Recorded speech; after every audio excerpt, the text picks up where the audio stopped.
Friends, मैं आप सबका स्वागत करता हूं आपके एजुकेशनल चैनल में।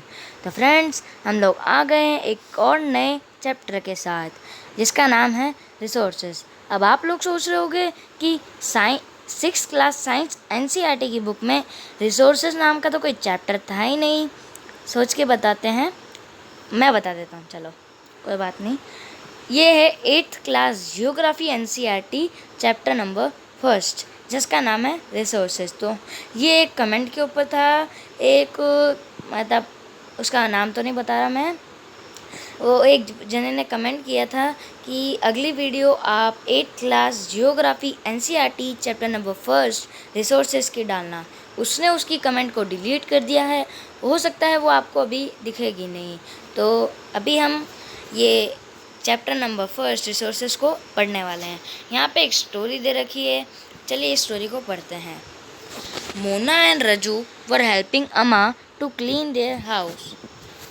मोना और रजू उनकी अम्मा को हेल्प कर रहे हैं उनके हाउस को क्लीन करने में। Look at all these things, clothes, utensils, food grains, combs, this bottle of honey, books, each of these has a use, said Mona. Mona ये कह रही है कि इन सब चीज़ों को देखो, clothes, utensils, food grains, combs, ये हनी की बोतल, बुक्स, इन सब का एक यूज़ है, मोना ने कहा। That is why they are important, said Amma. Amma ने कहा कि ये इसलिए इम्पोर्टेंट है। These are resources. What is a resource was Raju's question to Amma. Amma ने कहा कि ये रिसोर्सेज है। फिर रजू ने पूछा कि रिसोर्स क्या होते हैं। Anything that can be use to satisfy a need is a resource, replied Amma. फिर अम्मा ने रज्जू के क्वेश्चन का आंसर दिया। उन्होंने कहा कि anything that can be use to satisfy a need is a resource. तो ये फ्रेंड्स क्या हो गई, ये हमारी रिसोर्स की डेफिनेशन हो गई। आप चाहें तो इसे लिख सकते हैं, कहीं पे भी स्क्रीनशॉट ले लीजिए, फिर अपनी नोटबुक या किसी भी चीज़ में लिख सकते हैं रिसोर्स की define.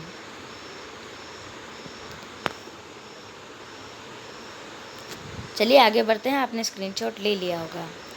Look around you and observe, you will able to identify many types of resources. आप अपने आसपास की जगह को देखिए और अपने आप को ऑब्जर्व कीजिए। आप एबल होंगे आइडेंटिफाई करने में बहुत सारी चीज़ों को जो रिसोर्स हैं। The water you drink when you are thirsty, the electricity use in your house, the rickshaw you used to get home from school, the textbook you used to study are all resources. पानी जो आप पीते हैं जब आप thirsty होते हैं, electricity जो आप यूज़ करते हैं आपके हाउस में, रिक्शा जिससे आप होम अपने घर पे आते हैं स्कूल से, जो टेक्स्ट बुक्स आप यूज़ करते हैं टेक्स्ट बुक को अपनी पढ़ाई के लिए, ये सब रिसोर्स हैं। Your father has prepared a tasty snack for you. आपके मान लीजिए, इमेजिनेशन कर लीजिए, आपके पापा ने आपके लिए एक टेस्टी स्नैक प्रिपेयर किया। The fresh vegetables he has used also a resource.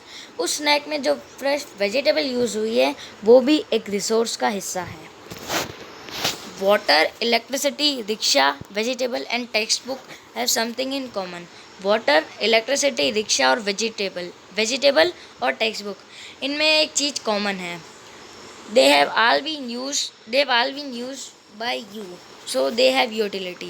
ये सारी चीज़ें आपसे यूज़ की जा रही है, तो ये इनके पास एक यूटिलिटी है। यूटिलिटी और usability is what makes an object और सब्सटेंस एंड टूल्स। यूटिलिटी या फिर यूजेबिलिटी ये क्या है जो ऑब्जेक्ट या फिर सब्सटेंस को रिसोर्स बनाती है। आप इसे यूटिलिटी की डिफाइन कर सकते हैं।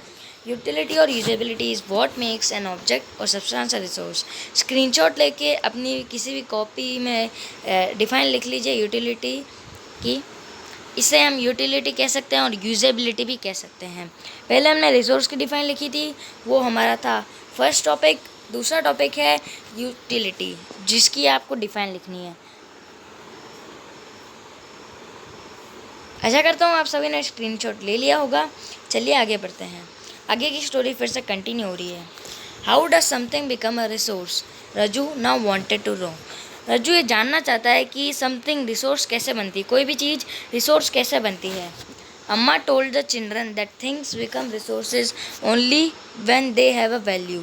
अम्मा ने बच्चों को बताया कि थिंग्स जब भी रिसोर्स बनेगी तब उनके पास एक वैल्यू होगा. इट यूज और utility gives it a value. ये हमारी यूज़ करता है यूटिलिटी या फिर गिव करता है उसको value. Are resources of some value said अम्मा.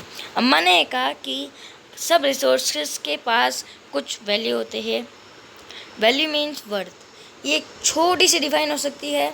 Value means worth. वैल्यू की पहले हमने फर्स्ट टॉपिक किया था रिसोर्सेज, फिर बाद में दूसरा टॉपिक यूटिलिटी और तीसरा वैल्यू. वैल्यू की डिफाइन आप स्क्रीनशॉट देके के अपनी नोटबुक में लिख सकते हैं. आशा करता हूँ आप सभी ने स्क्रीनशॉट ले लिया होगा.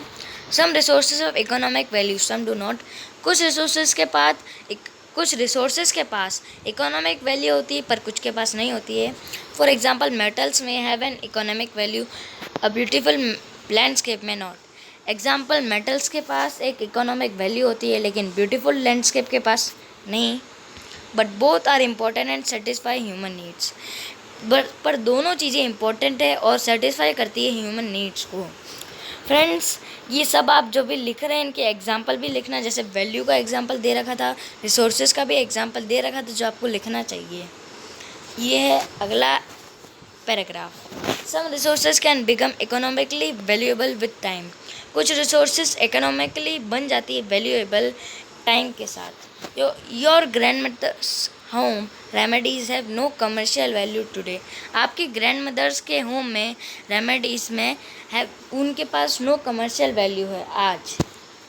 But if they are patent and sold by a medical firm tomorrow they could become economically valuable. अगर वो पेटेंट है और सोल्ड हो जाती है मेडिकल फर्म टुमारो कल, तो वो इकोनॉमिकली वैल्यूएबल हो सकती है. अब हम इस पार्ट को पढ़ेंगे हमारी अगली वीडियो में. अब हम करने जा रहे हैं इस वीडियो का एंड. अगर वीडियो पसंद आती तो वीडियो को लाइक कीजिए, शेयर कीजिए और चैनल को सब्सक्राइब कीजिए. चैनल पे नए हैं तो चैनल को सब्सक्राइब करो और बेल नोटिफिकेशन को ऑल पे सेट कर दो ताकि मेरे हर वीडियो के नोटिफिकेशन आपको मिलते रहेंगे.